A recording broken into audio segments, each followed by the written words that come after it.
ഈ വർഷം തീരാൻ പോവാണ്. പുതുവർഷത്തിലേക്ക് കയറുമ്പോൾ പുതിയതിലേക്ക് കാലെടുത്ത് വെക്കാൻ തുടങ്ങുന്നതിന് തൊട്ട് മുൻപ് ഈ മണിക്കൂറുകൾ, ഈ ദിനങ്ങൾ ദൈവസന്നിധിയിലൊന്ന് നിൽക്കാൻ നിങ്ങൾ തയ്യാറാകണം. നിങ്ങൾ നിൽക്കാൻ തയ്യാറായാൽ ഗംഭീരമായൊരു കാൽവെപ്പിന് ദൈവം നിങ്ങളെ സന്നദ്ധരാക്കും. ഒരു വലിയ ദൈവപ്രവൃത്തിയുടെ ആരംഭ നിമിഷത്തിൻ്റെ തൊട്ടരികിലാണ് ഇന്ന് രാവിലെ നിങ്ങൾ നിൽക്കുന്നത്. ഇവിടെ നിന്ന് മുന്നോട്ടോ പുറകോട്ടോ പോകരുത്. ഇവിടെ തന്നെ ഒന്ന് വെയിറ്റ് ചെയ്യണം. കാരണം ദൈവത്തിൻ്റെ അസാധാരണമായൊരു അനുഗ്രഹത്തിൻ്റെ പകർച്ച നിങ്ങളുടെ മേൽ നടക്കാൻ പോവുകയാണ്.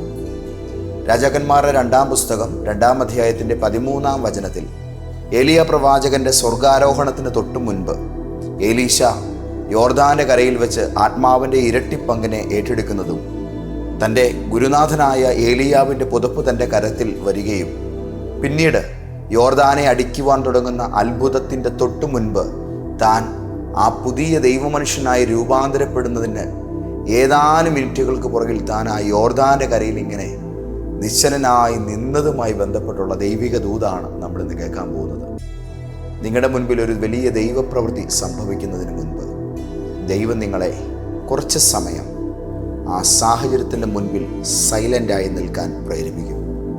രോഗികളെ സൗഖ്യമാക്കാനോ ദൈവിക അരുളപ്പാടുകൾ പറയുവാനോ ശുശ്രൂഷയ്ക്ക് വേണ്ടി ഇറങ്ങുവാനോ ഒക്കെ തുടങ്ങുമ്പോൾ ദൈവം ഇന്നും ദൈവകൃപയാൽ ചില മിനിറ്റുകൾ നമ്മളെ വെയിറ്റ് ചെയ്യാൻ അനുവദിക്കാറുണ്ട്.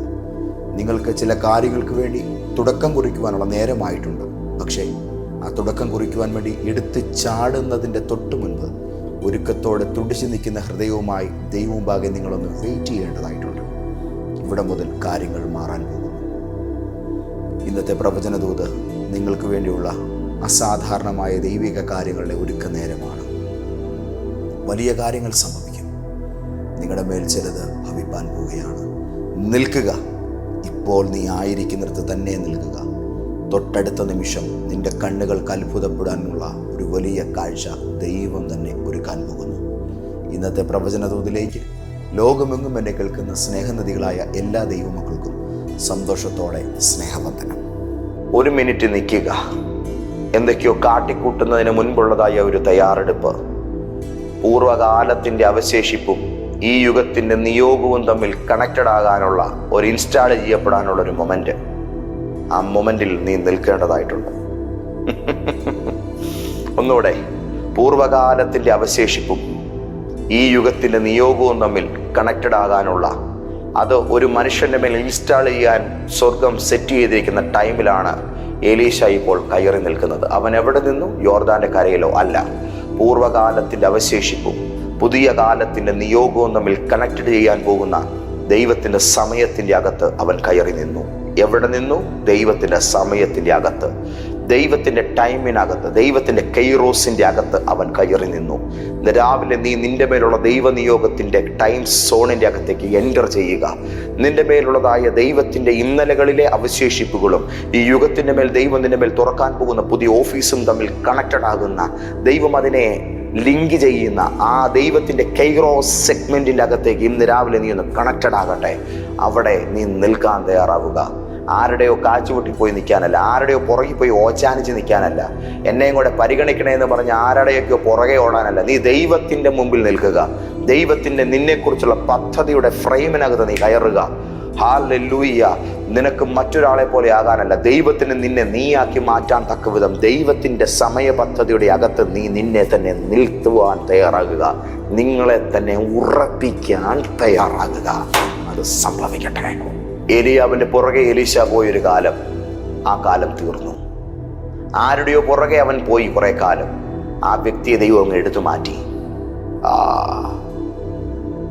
ഏലിയാവിൻ്റെ പുറകെ എലീശ നടന്നൊരു സമയം ദൈവം ആ കാലഘട്ടത്തെ അവസാനിപ്പിച്ചു. അയ്യോ, ഏലിയാവിലൂടെ ദൈവം സംസാരിച്ച നേരങ്ങൾ, ആ സമയം നിശബ്ദമായിരിക്കുന്നു. മുമ്പിലുള്ള ആളെ എടുത്തു മാറ്റി, ആ കാലഘട്ടത്തെ അവസാനിപ്പിച്ചു. ദൈവം നിശബ്ദമായി.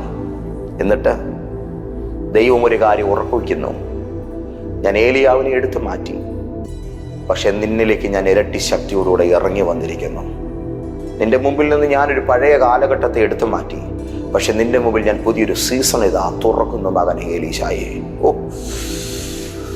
ഇത്രയും കാലം നിന്റെ അരികിലുണ്ടായിരുന്ന നിന്റെ ഗുരുവിലൂടെ വെളിപ്പെട്ട ശബ്ദം നിലച്ചിരിക്കുന്നു. പക്ഷെ കുഞ്ഞെ, ഞാൻ നിന്നിലൂടെ ഇനിമേൽ നാദഭേരിയാകാൻ പോകുന്നു. നിന്നിലൂടെ ഞാൻ സംസാരിക്കാൻ പോകുന്നു. ഈ യുഗം കേൾക്കാൻ പോകുന്ന ഇടിനാദം ഇനി നിന്റെ വായിലൂടെ ആയിരിക്കും. ഈ കാലഘട്ടത്തിന്റെ ദൈവശബ്ദത്തിനായി ഞാൻ നിന്നെയാണ് എൻ്റെ മീഡിയമായിട്ട് കണ്ടെത്തിയിരിക്കുന്നു. നിന്നെ ഞാനാണ് ഇനി സംസാരിപ്പിക്കാൻ പോകുന്നത്. നീയാണ് ഇനി എൻ്റെ ഈ കാലഘട്ടത്തിൻ്റെ നാവ്. എന്തോ സംഭവിക്കുന്നു. നിങ്ങളുടെ മേൽ കരുത്തുള്ള ദൈവകൃപയുടെ വലിയ പകർച്ച ഇന്ന് രാവിലെ നടക്കുന്നു. അസാധാരണമായ ദൈവശക്തിയുടെ പകർച്ച നിങ്ങളുടെ മേൽ ഉണ്ടായിക്കൊണ്ടിരിക്കുന്നു. ഈ കാലഘട്ടം, ഈ വർഷം തീരാൻ തുടങ്ങുമ്പോൾ ദൈവത്തിൻ്റെ മഹനീയമായ എന്തോ പുതിയൊരു പദ്ധതിയുടെ കടന്നുവരവിന് നീ വിധേയനാകുന്നത് ഞാൻ ആത്മാവിൽ അറിയുന്നു. നിന്റെ മേൽ ദൈവം കാലങ്ങൾക്ക് പുറകെ പ്ലാൻ ചെയ്തിരുന്ന എന്തൊക്കെയോ ഇരട്ടി പവറോടുകൂടി എഴുന്നേൽക്കുന്നത് ഞാൻ ആത്മാവിൽ അറിയുന്നു. യെസ്, യേശുവിൻ്റെ നാമത്തിൽ അതിനെ സ്വീകരിക്കുക. നിങ്ങളുടെ മേൽ അത് സംഭവിക്കുകയാണ്. Oh, thank you Jesus, thank you Jesus. ഈ തലമുറയുടെ മേൽ ദൈവത്തിൻ്റെ ഗ്ലോറി വെളിപ്പെടുത്തുവാൻ തമ്പുരാൻ നെയ്തു വെച്ചിരിക്കുന്ന സ്വർഗീയമായ മേലങ്കി അതിന്ന് നിന്റെ മേലാണ് വന്നിരിക്കുന്നത്. മനസ്സിലായെങ്കിൽ ദൈവത്തിന് സ്തോത്രം ചെയ്യുക. അത് ഏറ്റുവാങ്ങിയവൻ ഇവിടെ നിൽക്കുന്നത് നല്ലത്. അടുത്ത നിമിഷം യോർദാൻ തുറക്കപ്പെടും. കൺമുമ്പിലെ പ്രതിസന്ധി മാറും. അടുത്ത വഴി തുറന്നു വരും. നിനക്ക് വേണ്ടി ദൈവമൊരുക്കുന്ന വാതിൽ വ്യക്തമാംവിധം വലിയ ശബ്ദത്തോടുകൂടെ തുറക്കും. നിന്നെ നശിപ്പിക്കാൻ എഴുന്നേറ്റ് വളർന്നു നിൽക്കുന്ന വൻമരങ്ങൾ കൊടുമുഴക്കത്തോടുകൂടെ അലറി വിളിച്ചത് നിലംപൂത്തും. നിന്റെ കാലഘട്ടം എഴുന്നേൽക്കുന്നതിന് മുമ്പ് ചിലതിൻ്റെ വീഴ്ച നീ കാണും. ചിലതിൻ്റെയൊക്കെ പര്യവസാനം നീ കാണും. യേശു ക്രിസ്തുവിൻ്റെ നാമത്തിൽ നിന്റെ എഴുന്നേൽപ്പിന് മുൻപ് ചിലതൊക്കെ അവസാനിക്കും. ദൈവത്തിൻ്റെ യുഗത്തിൻ്റെ പുതിയ പുറവി തമ്പുരാൻ നിന്നിലൂടെയാണ് തുറക്കാൻ പോകുന്നത്. അത് നിന്റെ മേൽ തന്നെയാണ് അത് ഓപ്പൺ ആകാൻ പോകുന്നത്. ദൈവത്തിൻ്റെ ഈ എഫാഥാ സീസൺ അത് യേശു ക്രിസ്തുവിൻ്റെ നാമത്തിൽ നിങ്ങളുടെ മേലാണ് ദൈവം അതിനെ വെച്ചു പിടിപ്പിച്ചിരിക്കുന്നത്. എടുത്തു മാറ്റപ്പെട്ടത് ഏലിയാവാണ്.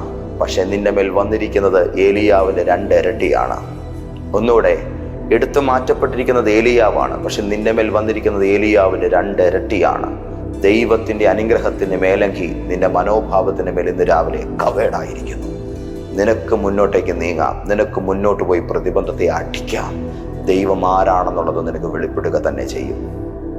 തലയ്ക്ക് മീതെ സ്വർഗത്തിലേക്ക് കയറിപ്പോയ ഗുരു, പുറകിൽ ഗുരുവിൻ്റെ കാൽപ്പാടുകളുണ്ട്. പക്ഷെ അവിടെ ഗുരുവില്ല. ഗുരു എടുക്കപ്പെട്ടിരിക്കുന്നു. മുമ്പിലൊരു നദിയുണ്ട്. കയ്യിലൊരു പുതപ്പുണ്ട്. തലയ്ക്ക് മീതെ തുറക്കപ്പെട്ടൊരു സ്വർഗവുമുണ്ട്. ഇനി എന്ത്? നിന്റെ ഊഴം. അത്രമേ എനിക്ക് പറയാനുള്ളൂ. ഇനി എന്ത്? കർത്താവെ, ഞാൻ എന്ത് ചെയ്യും? നിന്റെ ഊഴം തുടങ്ങുന്നു. ഞാൻ എന്ത് ചെയ്യുമെന്നുള്ള ചോദ്യം ഇന്ന് ജീവിതത്തിൻ്റെ മുമ്പിൽ ആരൊക്കെ ചോദിക്കുന്നുണ്ടോ? ഞാൻ ദൈവമേ ഇനി എന്ത് ചെയ്യുമെന്ന് സ്വയം ഇന്ന് ആരൊക്കെ ചോദിക്കുന്നുണ്ടോ? അവരോടാണ് പരിശുദ്ധാത്മാവ് പറയുന്നത്, നിന്റെ ഊഴമാണിത്. ആരംഭിച്ചുകൊള്ളുക. നേരമായിരിക്കുന്നു. ആരംഭിച്ചേക്കാം. ഇനി എന്ത് എന്ന് ചോദിക്കുമ്പോൾ ഇനി നിന്നിൽ ഞാൻ എന്ന് ദൈവം വെളിപ്പെടുത്താൻ പോകുകയാണ്. നിന്റെ മുമ്പിൽ ഞാൻ എന്ന ഉത്തരം തമ്പുരാൻ എഴുതി തരാൻ പോകുകയാണ്, കാണിച്ചു തരാൻ പോകുകയാണ്. കണ്ണുകളെ തുറക്കുക. ധൈര്യത്തോടെ മുന്നോട്ടേക്ക് ആ പുതപ്പുമായി നീങ്ങുക. നിന്റെ ഉള്ളിൽ ജ്വലിക്കുന്ന ശക്തിയെ ഒന്ന് തിരിച്ചറിഞ്ഞ് ഉണർന്നെണീറ്റ് കർമ്മപദങ്ങളിലേക്ക് കരുത്തനായി പോവുക. നിന്റെ അന്തരാത്മാവിൽ ജ്വലിക്കുന്ന ഒരു ആവേശമായി എന്തോ ഇന്ന് ഈ നേരം തിളയ്ക്കുന്നുണ്ട് എങ്കിൽ പുതപ്പ് നിന്റെ മേലുണ്ട് എന്നതിൻ്റെ ഓർമ്മപ്പെടുത്തലാണത്. ഉള്ളിലുള്ള പുതപ്പ് നാവുകൊണ്ടേ വെളിയിൽ വരൂ. ഉള്ളിലുള്ള പുതപ്പ് നിശ്ചയദാർഢ്യത്തിലൂടെയേ മറ്റുള്ളവർക്ക് കാണാൻ കഴിയൂ. നിന്റെ കയ്യിലുള്ള പുതപ്പ് വെളിപ്പെടേണ്ടത് നെയ്തെടുത്ത തുണിഖണ്ഡങ്ങളുടെ രൂപത്തിലല്ല, കാര്യപ്രാപ്തിയുടെ, നിശ്ചയദാർഢ്യത്തിൻ്റെ, ധൈര്യമുള്ള മനോഭാവത്തിൻ്റെ, ഞാൻ മുന്നോട്ട് പോകുമെന്നുള്ള തീരുമാനത്തിൻ്റെ, ദൈവം കൂടെയുണ്ട്, ഇനി ഞാൻ ഇതിനകത്ത് ചടഞ്ഞുകൂടി ഇരിക്കത്തില്ല എന്നുള്ളതായ പൂർണ്ണമായ ബോധത്തിൻ്റെ രൂപത്തിലാണ് നിന്റെ മേൽ പുതപ്പ് വന്നിരിക്കുന്നത്. അത് ആ രൂപത്തിൽ തന്നെ വെളിയിൽ വരണം. അത് ആ രൂപത്തിൽ തന്നെ യോർദാനെ സ്പർശിക്കണം. ഇന്ന് രാവിലെ പുതപ്പ് നനയുന്ന കാഴ്ചയല്ല, നീ തൊടുന്നതോടുകൂടെ നിന്റെ പ്രശ്നം ഉണങ്ങിപ്പോകുന്ന കാഴ്ച, യോർദാൻ വറ്റിപ്പോകുന്ന കാഴ്ചയാണ് നീ കാണാൻ പോകുന്നത്. നിങ്ങളുടെ മുമ്പിൽ തുണിഖണ്ഡങ്ങളെ നനയ്ക്കുന്ന യോർദാനെയാണ് നിങ്ങൾ ഇതുവരെ കണ്ടതെങ്കിൽ, ചെന്നിറങ്ങുന്നതിനെല്ലാം ഒഴുക്കിക്കൊണ്ടുപോകുന്ന അടിയൊഴുക്കിനെയാണ് നിങ്ങൾ ഇന്നുവരെ കണ്ടതെങ്കിൽ, നിങ്ങൾ തൊടുന്നതോടുകൂടെ ഓളങ്ങളും പരപ്പുകളും ഇല്ലാത്ത ഉണങ്ങി വരേണ്ട ഒരു നദിയായി അത് മാറും. അത്ഭുതങ്ങൾ സംഭവിക്കുന്നത് നിശ്ചയദാർഢ്യത്തോടുകൂടി ഇറങ്ങുന്ന മനുഷ്യരുടെ മുമ്പിലെ തീരുമാനത്തിന്റെ മുമ്പിലാണ്. ദൈവം അവർക്ക് വേണ്ടിയാണ് ആ കാര്യങ്ങളെ ചെയ്യുന്നത്. കൂടുതൽ കൈകൊട്ടുന്നവനോ ഇന്ന് കൂടുതൽ കിടന്ന് ചാടുന്നവനോ അല്ല ജേതാവ്. ദൈവം കൂടെയുണ്ടെന്നുള്ള ഉറപ്പിൽ നിൽക്കുന്നവനും ആ ധൈര്യത്തിൽ മുന്നോട്ടൊരു ചുവട് വെക്കുന്നവനുമാണ് ദൈവത്തിന്റെ അത്ഭുതത്തിന്റെ വക്താവാകാൻ പോകുന്നത്. ആ മനുഷ്യൻ നീയാണോ എങ്കിൽ മുന്നോട്ടേക്ക് ഇറങ്ങുക. ഭയം വരുന്നത് നീ ആരാണെന്നുള്ള കാര്യം നീ മറന്നു പോകുന്നതിനാലാണ്. ഉള്ളിലുള്ള ശക്തിയെ തിരിച്ചറിഞ്ഞിട്ടുണ്ടോ എങ്കിൽ നീ മുന്നോട്ടേക്ക് തന്നെ പോവുക. ഉള്ളിലെ ധൈര്യം, അതാണ് യോർദാനെ പുലർക്കുന്ന പുതപ്പായി ഈ കാലഘട്ടം അടയാളപ്പെടുത്തിയിരിക്കുന്നത്. ഇന്ന് 100 പ്രശ്നങ്ങളുടെ നടുവിൽ നിൽക്കാൻ പഠിക്കാത്തവരെ കൊണ്ട് ലോകം നിറഞ്ഞിരിക്കുകയാണ്. പ്രതിസന്ധികളുടെ നടുവിൽ വീണു പോകുന്നവന്മാരും തളർന്നിരിക്കുന്നവന്മാരും ആകുലതയുടെ നഖംകടികളിൽ ജീവിതത്തിനകത്ത് ഇങ്ങനെയൊക്കെ വന്നല്ലോ എന്നുള്ള വട്ടുപിടിക്കുന്ന ചിന്തകൾക്കകത്ത് സ്വയം ചിന്തിച്ച് അവശന്മാരായി പോകുന്നവരെയും കൊണ്ട് സമൂഹത്തിന്റെ സകലയിടങ്ങളും നിറഞ്ഞിരിക്കുകയാണ്. പക്ഷെ അതിൻ്റെ നടുവിൽ കാര്യപ്രാപ്തിയോടെ ഞാനിത് പരിഹരിക്കും, ഞാനിതിന്റെ പരിഹാരം കാണുമെന്നുള്ള ഉറപ്പോടുകൂടെ എഴുന്നേറ്റ് നിൽക്കുന്ന വീരന്മാരെ വിരളമായിട്ടേ കാണാൻ കഴിയുന്നുള്ളൂ. പക്ഷെ പരിശുദ്ധാത്മാവ് ഇന്ന് പറയുന്നത് അങ്ങനെയുള്ളവർ എഴുന്നേൽക്കണമെന്നുള്ളതാണ്. നിൽക്കുന്ന എലീശാമാരും നിൽക്കുന്ന യോശുവമാരുമാണ് ഈ യുഗത്തിന്റെ മേൽ ദൈവത്തിന്റെ സർവാധിപത്യ അടയാളങ്ങളായി വാഴാൻ പോകുന്നത്. പിളർക്കപ്പെടുന്ന പുതപ്പിനും യോർദാനെ പിളർക്കുന്ന പുതപ്പുകൾ വെളിപ്പെടുന്നത് നിൽക്കാൻ സന്നദ്ധന്മാരാകുന്നവരുടെ വാക്കുകളിലും നിലപാടുകളിലുമാണ്. ദൈവത്തിന് നിൽക്കുന്നൊരു മനുഷ്യനെ വേണം. തളർന്ന് കിടക്കുന്നവന്മാരെയല്ല, അയ്യോ മണ്ണോട് പറ്റിപ്പോയെന്ന് പറയുന്നവരെയല്ല. ഞാൻ എഴുന്നേൽക്കുന്നു, വീണാലും ഞാൻ നിലംപരിചാകാൻ എനിക്ക് മനസ്സില്ല, തോറ്റുകൊടുക്കാൻ പറ്റത്തില്ല എന്നുള്ള നിലയിൽ നിൽക്കാൻ പഠിച്ചവരെ കൊണ്ട് ഇന്ന് വേദികൾ നിറയട്ടെ. നിൽക്കാൻ പ്രാപ്തരായവരെ കൊണ്ട് ജീവിതത്തിന്റെ കർമ്മമണ്ഡലങ്ങൾ അലങ്കരിക്കപ്പെടട്ടെ. നീ നിൽക്കാൻ പഠിച്ചിട്ടുണ്ടോ? ഈ തളർച്ചയുടെ വേദികളിൽ അനേകർ തളർന്നു വീണുറങ്ങുമ്പോൾ, പലരും കൂർക്കം വലിച്ചുറങ്ങുമ്പോൾ വീണതാണോ അതോ ബോധം പോയതാണോ അതോ വിശ്രമിക്കുകയാണോ എന്ന് പോലും അറിയാതെ ഒരു സമൂഹം ഒന്നടങ്കം വീണ് കിടക്കുമ്പോൾ നിൽക്കുന്നവന്റെ കൂട്ടത്തിൽ നിനക്ക് ദൈവം ഒരു ഇടം വെച്ചിരിക്കുന്നു. എഴുന്നേൽക്കുക, നീ മുന്നോട്ടേക്ക് പോകണം. എലീശ ഏലിയാവിന് മേലങ്കി എടുത്തു, യോർദാന്റെ മുമ്പിൽ നിൽക്കുകയും ചെയ്തു. ഇത് ഒരു ചരിത്ര നിയോഗത്തിന് മുമ്പിൽ നിൽക്കുന്ന മനുഷ്യന്റെ പുതിയ ഊഴമായിട്ട് ഞാൻ അതിനെ വിശേഷിപ്പിക്കുന്നു. പൂർവ്വകാലങ്ങളിലേക്ക് തിരിഞ്ഞു നോക്കി കരയുന്നവരുടെ കാലം തീർന്നിരിക്കുന്നു. ഇന്നലകളിൽ നിന്ന് മാർജിച്ചതുമായി മുന്നോട്ടേക്ക് ഓടുന്നവരുടെ മുമ്പിൽ ഏത് കടലും ഏത് നദിയും പിളർക്കുവാൻ പിന്നെയും തയ്യാറാകുമെന്നുള്ളത് ചെങ്കടലും യോർദാനും നമ്മോട് ഇങ്ങനെ പറഞ്ഞുകൊണ്ടേയിരിക്കുന്നു. ഈ വർഷവും ഇന്നലകൾക്കകത്തുനിന്നും പ്രാപ്തമായി കിട്ടിയതിനെ കൊണ്ട് മുന്നോട്ടേക്ക് നീങ്ങുന്നവർ കടന്നു വന്നാൽ ഞങ്ങൾ പിളർന്ന് കൊടുക്കാൻ തയ്യാറാണ് എന്നുള്ളതാണ് കടലുകൾക്കും ആറുകൾക്കും ഏത് നദികൾക്കും ലോകത്തോട് പറയാനുള്ളതായ അഭിപ്രായവും സാക്ഷ്യവും. നിങ്ങൾ ഇറങ്ങി പുറപ്പെട്ടാൽ തീരാത്ത പ്രശ്നങ്ങളില്ല. നിങ്ങൾ നേരിടാൻ തയ്യാറായാൽ അവസാനിക്കാത്ത ഭയങ്ങളില്ല. നിങ്ങൾ ഓടി ഒളിച്ചാൽ നിങ്ങളെ വിടാതെ പിന്തുടരുന്ന ഭയങ്ങളെ നിങ്ങൾ തിരിച്ച് നേരിടാൻ തയ്യാറായാൽ അത് അവസാനിക്കും. നിങ്ങൾ ഈ പ്രശ്നത്തിന് ഉത്തരം കാണാൻ തയ്യാറായാൽ അത് നിങ്ങളുടെ മുമ്പിൽ അവസാനിക്കും. എന്നാൽ ഒളിച്ചോടാൻ തയ്യാറാകുന്നവന് മുമ്പിൽ മാത്രം പ്രശ്നങ്ങൾ കുന്നുകൂടിക്കൊണ്ടേയിരിക്കും. എനിക്കതുണ്ട്, ഇതുണ്ട്, അതാണ്, ഇതാണ് എന്ന് പറയുന്നതിനേക്കാൾ അപ്പുറത്ത് സ്പെസിഫിക് ആയിട്ട് നിന്റെ പ്രോബ്ലം എന്താണെന്നില്ല നീ ഒന്ന് മനസ്സിലാക്കുക. അതിന് നേരെ കാരിരുമ്പിന്റെ കരുത്തോടുകൂടെ പാഞ്ഞു ചെല്ലാൻ, അതിന് നേരെ ആഞ്ഞടിച്ച് പൊട്ടിക്കുന്നൊരു കൂടം പോലെ ചെന്ന് വീഴാൻ, അതിന് നേരെ കാട്ടുതീ പോലെ പടർന്നു കയറാൻ, കൊടുങ്കാറ്റ് പോലെ അതിന്റെ നേരെ ആഞ്ഞു വീശാൻ ഇന്ന് രാവിലെ ഒരു നിശ്ചയദാർഢ്യം നിങ്ങൾക്കുണ്ടാകട്ടെ. ആടിനെയും കൊണ്ടുപോകുന്ന സിംഹത്തിന് നേരെ ചാടി വീണ ഇടയ ചെറുക്കൻ ഹീറോ ആയെങ്കിൽ അവനെ ഹീറോ ആക്കിയത് വിരസമായി നിൽക്കാതെ ചാടി വീഴാൻ തയ്യാറായ മനോഭാവമാണ്. നിങ്ങൾക്കതിനുള്ള ഊർജം ഇന്ന് രാവിലെ ദൈവം തരികയാണ്. ദൈവം ഇവിടെ നൽകുന്ന മേലങ്കി ഒരു അലങ്കാരമല്ല, അതൊരു അധികാരമാണ്, അതൊരു ഉത്തരവാദിത്വമാണ്. 100 പ്രശ്നങ്ങളുടെ നടുവിൽ അതിനെ പരിഹരിക്കാനുള്ള കാര്യപ്രാപ്തിയാണ് ഞാൻ നിനക്ക് തരുന്നതെന്നാണ് ദൈവം പറയുന്നത്. അഭിഷേകം കാര്യപ്രാപ്തിയാണ്, ദൈവത്തിന്റെ എബിലിറ്റിയാണ്. ഞാനൊന്നുകൂടെ പറഞ്ഞു, അഭിഷേകം കാര്യപ്രാപ്തിയാണ്, അത് ദൈവത്തിന്റെ എബിലിറ്റിയാണ്. മാനുഷികമായി തീർക്കാത്ത വിഷയങ്ങളെ ദൈവികമായി പരിഹരിക്കാനുള്ള കാര്യപ്രാപ്തി തന്നെയാണത്. നീ അത് ഏറ്റെടുക്കണം. നീ ആരായാലും അത് ഏറ്റെടുക്കണം. ധൈര്യത്തോടെ അത് ഉപയോഗിക്കുകയും വേണം. യോർദാൻ പിളരട്ടെ. പുതിയ കാലത്തിന്റെ അഭിഷക്ത രംഗപ്രവേശം ചെയ്യട്ടെന്നേ. നമ്മുടെ കാലത്ത് എല്ലാവരും ഓടുകയാണ്, അവിടുന്ന് ഇവിടേക്ക്, ഇവിടുന്ന് അവിടേക്ക്, അവിടുന്ന് അടുത്തയാളുടെ അടുക്കലേക്ക്. അവിടെ നിന്ന സ്ഥലത്തേക്ക്.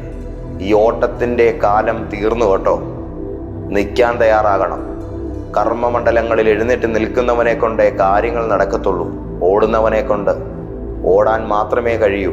നിൽക്കുന്നവനെ കൊണ്ട് മാത്രമേ കാഴ്ചപ്പാടുകൾ ഉറപ്പിക്കുവാനുള്ള, നദികളെ കീറിക്കളയാനുള്ള ഉത്തരങ്ങളും അത്ഭുതങ്ങളും വെളിപ്പെടുത്താൻ പറ്റത്തുള്ളൂ. നിങ്ങൾ നിൽക്കുക. ദൈവം അത് ചെയ്യാൻ തയ്യാറാണ്. മേലങ്കി ധരിച്ചെന്ന് പറഞ്ഞുകൊണ്ട് നീ ഏലിയാവാകില്ല. നീ ഉത്തരവാദിത്വം ഏറ്റെടുത്താൽ ഈ കാലത്തിൻ്റെ നടുവിലെ അധികാരിയായി ദൈവം നിന്നെ ലോകത്തിന് മുമ്പിൽ വെളിപ്പെടുത്തുക തന്നെ ചെയ്യും. നിന്റെ ജീവിതത്തിൻ്റെ, നിന്റെ കാലഘട്ടത്തിൻ്റെ, നിന്റെ ശുശ്രൂഷയുടെ, നിന്റെ വിളിയുടെ, നിന്റെ ദൗത്യങ്ങളുടെ, നിന്റെ പഠനത്തിൻ്റെ, നിന്റെ ഭാവിയുടെ, നിന്റെ വിധിയുടെ ഉത്തരവാദിയാവുക. കാലത്തിൻ്റെ നടുവിലെ കരാമ്പുള്ള ഉത്തരവാദിത്വങ്ങൾ ഏറ്റെടുത്തുകൊണ്ട് കാലത്തിൻ്റെ ഉത്തരവാദിയാകുക എന്നതാണ് ദൈവം നിങ്ങളോട് പറയുന്നത്. പുതപ്പുമായി കിട്ടിയേ എന്ന് പറഞ്ഞ് ആഘോഷം നടത്താനല്ല. കിട്ടിയത് കൊണ്ടുള്ള ഗുണമെന്താണെന്ന് നാട്ടുകാരുടെ മുമ്പിലും സ്വന്തം ജീവിതത്തിന് മുമ്പിലും വെളിപ്പെടുത്തുവാനുള്ളതായ അവബോധമാണ് കുഞ്ഞെ നിനക്ക് വേണ്ടത്. കിട്ടി എന്ന് പറയാനല്ല. കിട്ടിയതിൻ്റെ മേന്മ എന്തെന്നുള്ളത് എല്ലാവരും കാണട്ടെ. സകലർക്കും അതിൻ്റെ ഗുണമുണ്ടാകട്ടെ. കാലത്തിന് നടുവിൽ അതിൻ്റെ ഉത്തരവാദിയായി തീരാൻ തയ്യാറാകുക. പോയവരെ ആരാധിക്കരുത്. അവരെത്ര ശ്രേഷ്ഠന്മാരായിരുന്നിരുന്നെങ്കിലും അവർ പോയി എന്ന് പറഞ്ഞുകൊണ്ട് അവരുടെ ഓർമ്മകളെ ആരാധിക്കരുത്. അവരുടെ ചെയ്തികളെ ആരാധിക്കരുത്. നമ്മളെയൊക്കെ മോട്ടിവേറ്റ് ചെയ്യുന്ന ഒരുപാട് ദൈവപുരുഷന്മാർ നമ്മുടെയൊക്കെ പിന്നാലെ വന്നു പോയിട്ടുണ്ട്, നമുക്ക് മുമ്പേ വന്നു പോയിട്ടുണ്ട്. അവരെ ആരാധിക്കലല്ല നമ്മളുടെ നിയോഗം. അവരെ മനസ്സിലാക്കുക, നന്നായി മനസ്സിലാക്കുക. എന്നിട്ട് നിന്റെ കാലഘട്ടത്തിന് മുമ്പിൽ നീയായി തന്നെ നിൽക്കുക. ഇതാണ് ദൈവം നിന്നോട് പറയുന്നത്. ഏലീശയായി നിന്നു. ഏലിയാവായിട്ട് അഭിനയിക്കാൻ പോയില്ല. ഏലീശയായി തന്നെ നിന്നു. നീയായി നിൽക്കുക. ദൈവത്തിന് നിന്നെയാണ് വേണ്ടത്. യോർദാൻ തുറക്കുമോ ഇല്ലയോ എന്നുള്ളത് അടുത്ത വചനം പറയും. പക്ഷേ ഇന്ന് ഈ നിമിഷം ലഭിച്ചതിൽ, വിളിക്കപ്പെട്ടതിൽ താനായി തന്നെ നിലകൊള്ളുന്നവനാണ് ചരിത്രത്തിന്റെ ഭാഗമായി തീരാൻ പോകുന്നത്. ദൈവത്തിന് അങ്ങനെയുള്ളവനെയാണ് വേണ്ടത്. നീ നിൽക്കുക, ബാക്കി ദൈവം ചെയ്യും. നമുക്ക് പ്രാർത്ഥിക്കാം. ഞങ്ങളുടെ ദൈവമേ, സ്വർഗീയ പിതാവേ, അരുളി ചെയ്തിരിക്കുന്ന ദൈവിക ദൂതിൻ്റെ നിറവേറൽ ഞങ്ങളുടെ മേൽ ഭവിക്കട്ടെ. ഇത് നിയോഗങ്ങളുടെ നേരമാണ്. പിൻതലമുറയുടെ ഓർമ്മകളെ നോക്കി ആ കാലഘട്ടം അങ്ങനെ ആയിരുന്നു എന്നൊക്കെ പറഞ്ഞു നിൽക്കാനല്ല. പുതിയൊരു യുഗത്തിൻ്റെ മുൻപിൽ ദൈവം എന്നെ നിയോഗിച്ചിരിക്കുന്ന തിരിച്ചറിവിൽ കാലെടുത്ത് വെക്കാൻ, ദൈവികമായ ധൈര്യത്തിൽ മുന്നോട്ടേക്ക് കയറാൻ കർത്താവ് ഞങ്ങളെ ഇന്ന് സന്നദ്ധമാക്കുന്നതിനായിട്ട് സ്തോത്രം. എന്നോടുകൂടെ പ്രാർത്ഥിച്ചുകൊണ്ടിരിക്കുന്ന നൂറുകണക്കിന് ദൈവമക്കളുടെ മേൽ പരിശുദ്ധാത്മാ അധിവാസം അതിൻ്റെ ഇരട്ടി മഹിമയോടുകൂടെ ഇപ്പോൾ ഇറങ്ങി വരട്ടെ. അഭിഷേകത്തിൻ്റെ ദിവ്യമായ ചൈതന്യാവസ്ഥ ഓരോരുത്തരുടെ മേലും വലിയ തോതിൽ പ്രകടമാകട്ടെ. രോഗങ്ങളുടെ മേൽ ഇന്ന് ഇപ്പോൾ യേശുവിൻ്റെ നാമത്താലുള്ള സൗഖ്യം സംഭവിക്കട്ടെ. ബന്ധനക്കെട്ടുകൾ ശരീരങ്ങളെ വിട്ടുമാറിപ്പോവട്ടെ. ആധികാരികമായ ദൈവപ്രവൃത്തി ഞങ്ങൾക്ക് വേണ്ടി ഒരുങ്ങുന്നതിനായിട്ട് സ്തോത്രം. ഞങ്ങളെ ആത്മാവെ എടുത്തുയർത്തുന്ന ഒരു പ്രവൃത്തിയിലേക്ക് കൊണ്ടുവന്നിരിക്കുകയാൽ നന്ദി. ഈ ശുശ്രൂഷയുടെ നടുവിൽ പരിശുദ്ധാത്മാവിൻ്റെ ഇടപെടൽ അനുഭവിക്കുകയും എൻ്റെ കാര്യത്തിൽ ദൈവം പ്രവർത്തിക്കാൻ പോകുന്നു എന്നുള്ള തിരിച്ചറിവോടുകൂടെ പ്രതീക്ഷാപൂർവ്വം തിരുമുഖത്തേക്ക് നോക്കിയിരിക്കുന്നവരുമായ അങ്ങയുടെ എല്ലാ മക്കളെയും ധാരാളമായി അനുഗ്രഹിക്കണം. യേശുവിൻ വലിയ നാമത്തിൽ തന്നെ. ആമേൻ, ആമേൻ, ആമേൻ. പ്രിയപ്പെട്ടവരെ, ഒരു പ്രധാനപ്പെട്ട കാര്യം ഞാൻ പറയട്ടെ. ഈ മാസത്തിൻ്റെ അനുഗ്രഹീതമായ ഉപവാസ പ്രാർത്ഥന 26, 27, 28 തീയതികളിൽ കോട്ടയത്തെ നമ്മുടെ ലൈഫ് ചേഞ്ചർ പ്രോഫറ്റിക് ചർച്ചിൽ, അതായത് IMA ഹാളിൽ വെച്ച് നടക്കുകയാണ്. നിങ്ങളെ ഞങ്ങൾ അതിലേക്ക് സന്തോഷത്തോടെ സ്വാഗതം ചെയ്യും. എല്ലാ ഞായറാഴ്ചയും വെള്ളിയാഴ്ച നടക്കുന്ന ആത്മീക കൂട്ടായ്മകൾ ഇതിനോടകം നിങ്ങൾക്ക് അറിവുള്ളതാണല്ലോ. 31-ാം തീയതി, ഡിസംബർ മാസം 31-ാം തീയതി പുതുവത്സര ശുശ്രൂഷയുണ്ട്. പുതിയ വർഷത്തിലേക്ക് നമുക്ക് ഒരുമിച്ച് അഭിഷേകത്തോടുകൂടെ കയറാം. ദൈവം നിങ്ങളെ ധാരാളമായി അനുഗ്രഹിക്കും.